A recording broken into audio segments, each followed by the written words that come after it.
and we're on the porch. Actually, it's not Rutland City, nor is it on the porch, because it's in the middle of a beautiful February day. And I am here with, I'm sure many of you know, Mike Guay, proprietor of Enchanted Flora, here on the River Road. Thank you for coming. Welcome to my home. Thank you. This is our 4th episode, and it's spring. It feels like spring today, doesn't it? It's an interlude. Absolutely. So what I would like to start with is introducing you and your farm, Enchanted Flora, and the land that is here that you're working on. I just want to specify that I lease the land I use. The farm belonged to the Billings family and has been in their family for 8 generations, pre-Revolutionary War times. Okay. So you've been here with Enchanted Flora. Was last year your first? No, you have a history. Did you start at the farmer's market? I did. Well, I actually started down here. I used to grow produce, organic produce, that I sold locally to some businesses, and we had a little farm stand here. We still have the farm stand, but my vision was one of my childhood memories where I grew up and we went to a local farmer who had a little shack by his driveway and a little coffee can you put money in, and I wanted it to have that old-timey feel. That didn't really work out. How many years ago was that? 17? Because now it seems to be working out for a lot of farmers. It does. It is hard to be a pioneer in things, and it doesn't always work out. For me, it didn't financially and physically. I injured my back digging potatoes. Oh dear. You know, the old-fashioned way. I didn't use equipment like a lot of people do, and ended up, you know, I didn't have insurance at the time, and ended up in physical therapy, and those bills were racking up. And I had always so grown plants. Potatoes have been around Vermont for a long time. They have. They're an easy crop in our sort of climate. How about, are you growing potatoes now, or no, you don't do that anymore? No, I used to do some for personal use, and I am trying to avoid carbs a bit, because I love carbs, but they don't necessarily love me. Yeah. So how did you come up with Enchanted Flora? You talked about, you know, not being a forward thinker. Yeah. Basically. Well. And you're organic, which is not what you get in the stores. No, it's gotten better. And honestly, I personally can't always afford organic, and I have to work within a budget and the finances that are the reality of my life. I do what I can organically. I grow my plants organically. Occasionally I will have to use something, but I use very gentle things. I typically use insects to combat the insects that attack my plants. Talk about your dirt. Soil. Soil. I'm a believer. I am a believer. After last year, I will always be here to get your plants. It's a compost-based product made by McEnroe Farms down in Millerton, New York, and that's where New York, Connecticut, and Massachusetts meet up. And they have a huge organic farm and a wonderful business and restaurant down there, but they take all their farm waste and municipal waste from hospitals, grocery stores, all of that stuff that is considered unsaleable, and it all gets composted, and they bag it, which is wonderful. I used to get compost that wasn't bagged. It was such a waste because the bottom part would get sogging wet. Even though I put down tarps or plastic, there was no way to keep all the moisture out, and then it got full of algae and nasty and couldn't grow anything in it. So I was wasting like 10% of everything I was paying for. We use soil savers, where you just put the stuff in the top and you just stir it around a couple times a season, and you get good compost on the bottom. It comes out the bottom. I think you can get that from the solid waste district. What I do, well, the thing is, when you bring in off-farm inputs, you can bring in pathogens disease pathogens, seeds, and try and avoid that. I remember my friend and mentor Harold Billings when I was doing produce organically, and he wasn't organic. Was of a different generation, and he'd come down and he'd tell me, he says, "Oh, your plants look good." He said, "But God's plants look better." Couldn't argue. Weeds are a part of organic. You can only do so much to control nature. Absolutely, absolutely. So tell us what you're growing. So where are you in your cycle now? Have you bought your seeds, or where are you at? Where are we at in February? My seeds are all purchased. I'm still waiting for some on back order. Since COVID, everything, it's not just cars and microchips, it's everything. Everything is on back order or delayed. I just found out yesterday from a greenhouse supply company I do business with that because of the trucking strikes and the occupation of Ottawa and other places in Canada, nothing is coming to the border. And this is a critical time of year. And I placed an order, and all my pots and trays that I need to transplant things in, they're nowhere even near the United States right now because of global manufacturing and a lot of the slowdowns. And I ran into this last year too, but was able to overcome it. We'll see what happens this year. All you can do is roll with it. You can't. So you have nothing growing? Oh, I do. In my dining room, I start plants. We seeded some things. My friend Nikki, who helps me, and she's just wonderful. She's a really good soul. We seeded some things last Friday, and they're already up. Mainly the herbs that take a long time, rosemary, lavender, thyme. They're all slow growers, and perennials that also take time. You have to start very early if you expect them to bloom in this same year. Right, right. And I'll be starting more, but only once I get the main greenhouse fired up across the street. Because it needs a lot more room than I have in my dining room. This is little Snuggles. She's very curious. But I brought this aloe plant today for you because I think it's a good plant for anybody that wants to start out to see if they can keep it alive. Yeah. And non-toxic to your pets. That's good. Well, also you take the old leaves when you have burns and as a first aid measure. Well, and native people used it as a wonderful nutritional supplement. They did. There's a lot of vitamins and minerals in there, like there are in so many other plants. Right. But in the modern world, we have limited our consumption to about 9 different species. That's starting to be broadened out, and it needs to be, because what if some disease comes along that we can't combat easily that affects a major food crop? What is that going to do to our food supply chain? So we need to diversify more, and it's finally happening, and that's kind of what we're talking about today. Diversification of things and embracing old ways, which are still perfectly viable, even though they were forgotten over time. Right. You're right. The question is, are we making those changes fast enough for what is going on here in Vermont? You know my opinion on that already. Well, and it's getting better, but it's baby steps, and we need leaps instead of baby steps. And I don't know how to accomplish that myself. I'm not a politician. Not sure I would be a good politician because I don't hold my tongue sometimes. But you're certainly a teacher.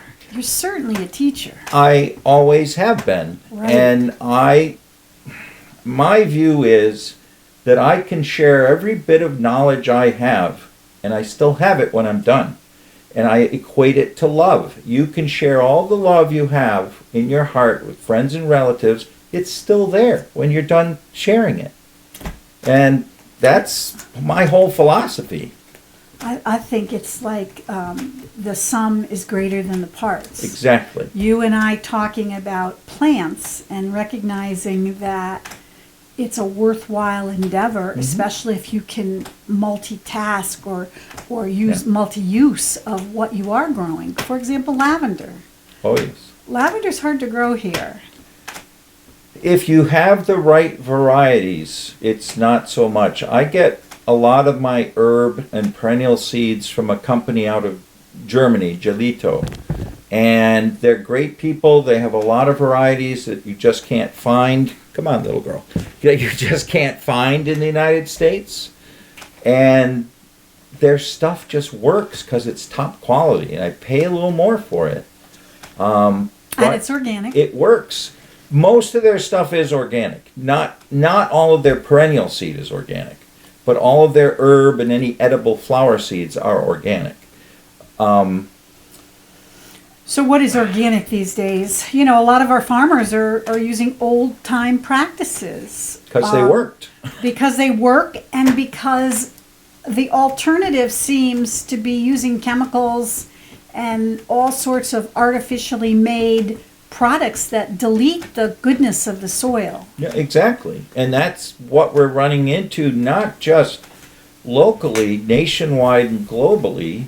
After World War I, which the chemical companies made a lot of money creating weapons of war, unfortunately, when there was no more war, they had to do something to keep their bottom lines going. So they went out into the world and convinced farmers who had used traditional methods that they could be more productive using chemical methods. But that doesn't replenish or feed the soil. Yes, it feeds the plants, but the minute you stop applying those chemical nutrients, you've already, my children, you've already depleted the soil, and it's completely denuded of nutrients, and that's so sad. And it blows away. It blows away. That is changing. I will say, the land is leased also for corn, and I will say that Todd Gremowitz and his son, I believe his name is Jeff, have recently made some production changes, and they no longer plow. Oh. They're using no-till. Yes, they break up the surface of the soil, and their crops are just as productive as ever, and that was an old method, and it's coming back. Well, that's permaculture. It in a way, permaculture doesn't require you to plant crops every year. They're more perennial crops, fruit trees, berry bushes, stuff like that. Even something like horseradish or rhubarb, stuff that's permanent that comes back on its own, and yet you can harvest it. It benefits birds and insects. We're not alone on this planet, and sometimes we act like we are. Well, when you talk about extinction and what is going on with this climate crisis, and I say it is a climate crisis because of what we're doing to our water, and it means that we're going to have less and less wildlife around. And so the whole purpose of this is to shine a light on the fact that we need to change our ways. We do. We need to change our ways. And it's starting, but it's baby steps, and unfortunately, from what I see from my perspective, is we really need to start accelerating, because nature isn't going to wait for us. Okay. Nature doesn't work on our timeline or our time scale. Nature does what it does. And I won't assign gender to nature. I know they call it Mother Nature, but nature just is. And the more we try and combat nature and hem nature in, it tends to have a reverse effect that comes back to us. Not immediately. But if you try and contain rivers, which in the past have never been contained, and they flooded because they had to at certain times of year, we need to learn to live with that. Right. It's not going to change. And what you were saying about biodiversity and insects, birds, every time you cut another thread in the web of life, it makes that web less and less resilient. Because it's part of us. It is part of us, and we are the part of it. System. Exactly, but our arrogance tells us we're above all that. Okay, so for those listening to us today, thank you very much. what can we do? Step one, Yep. your opinion. My opinion is we need to listen to what's going on outside. We've lost that. We do, and I understand people are time constrained. I'm lucky that in my life I can do a lot of deep dives and research because at certain times of the year I have a lot of time on my hands.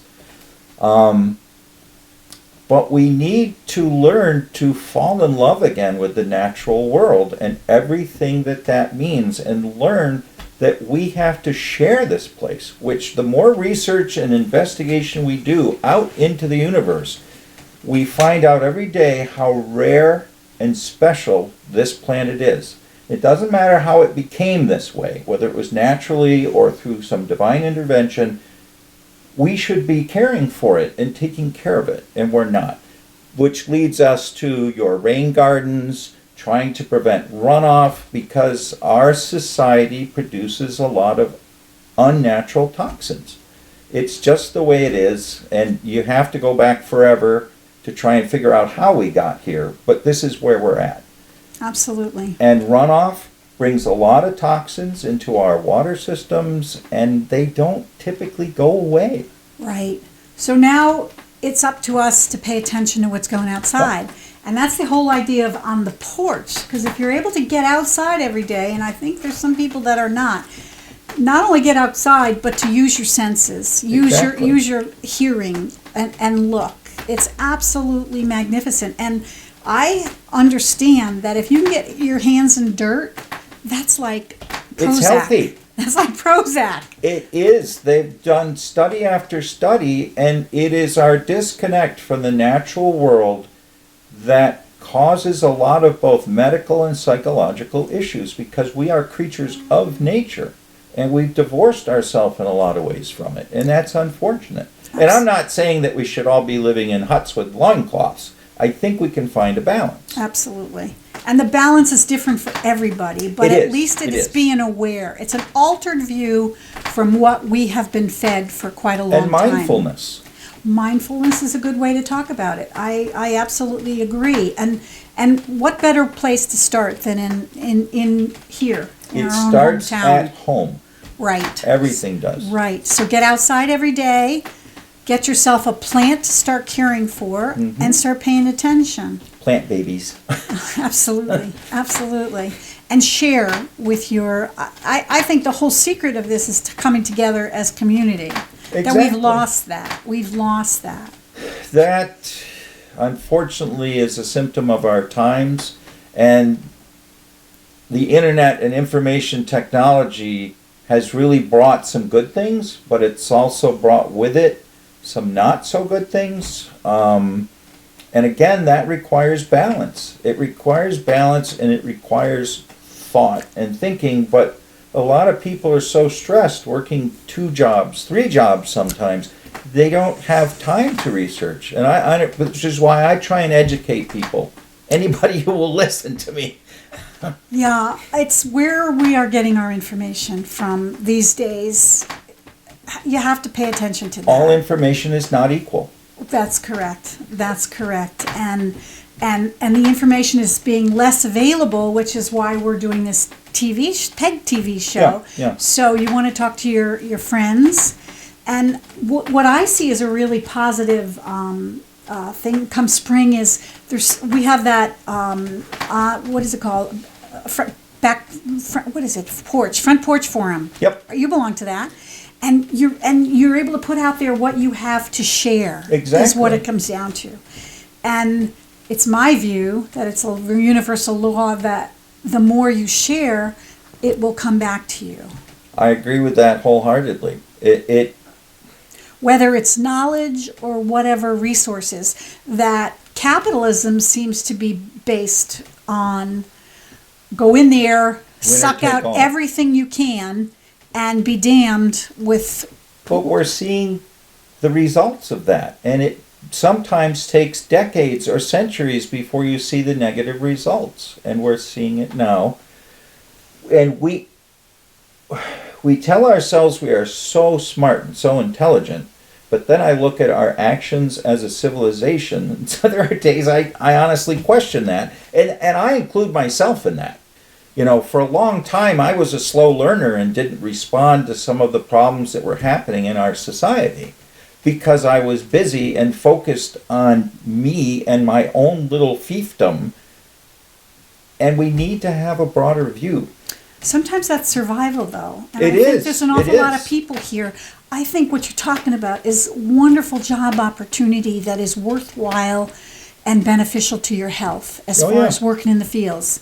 Now, we know that we're losing our old farmers, and they're not young, and they always need help on the farm to learn how to take care of those plants to serve other people by feeding us. And there's a lot of knowledge, I forget what they call it in management, tribal knowledge.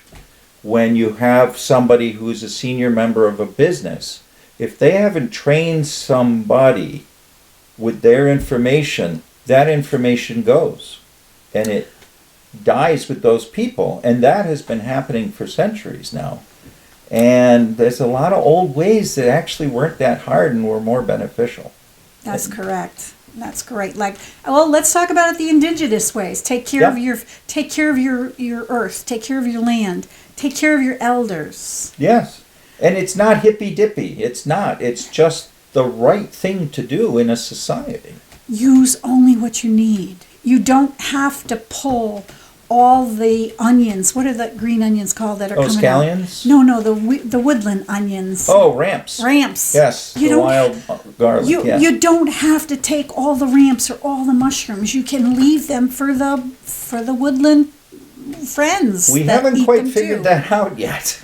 Well, We're starting to. if we don't, they're not going to be there because there is a science to how you can harvest. Exactly. There is a science. And it's the same with domestic crops. People don't realize even something like French tarragon or asparagus, you can't go out and clear cut it its first year because it'll end up killing the plant because it needs the sun and nutrients to become healthy enough and robust enough to continue for decades. If asparagus will last centuries if you take care of the asparagus. Is there asparagus around here? Do they plant it? This is not the right kind of soil. This is too sandy and well drained. Asparagus needs more of a heavy, moist clay soil Is that right? to thrive. I read too much. Well, I have asparagus growing in our yard, and we get asparagus in the springtime. and You've we got a eat it. good clay loam.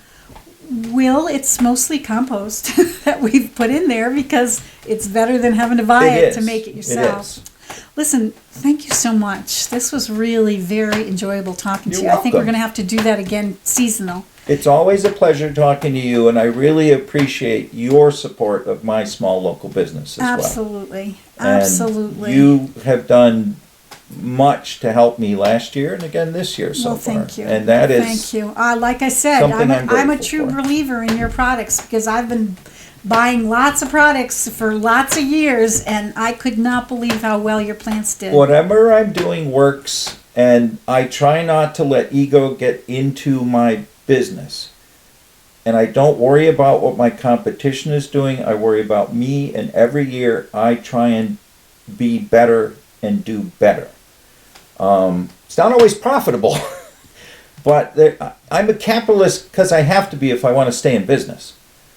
But I keep my prices reasonable, and I often offer a new Yeah. variety or something. Here, try this, get back to me. Absolutely. They all have a story. Your plants have a story. They do, they're my babies. Well, thank you so much. Thank you, So this Kathleen. is on the porch, not on the porch, on the old Billings farm, and this is Rutland Town, isn't it? It is. Yeah, Rutland Town, not the Rutland City. The other Rutland Town, I call it. Is that Not right? Is that right? Thank you for listening. This is the fourth series, part. Let's put it that way, and we'll be back. Thank you to our supporters, and get in touch, and we will see you soon from On the Porch. And love your plants. Rutland, Vermont. Love your plants. Absolutely. Thank you.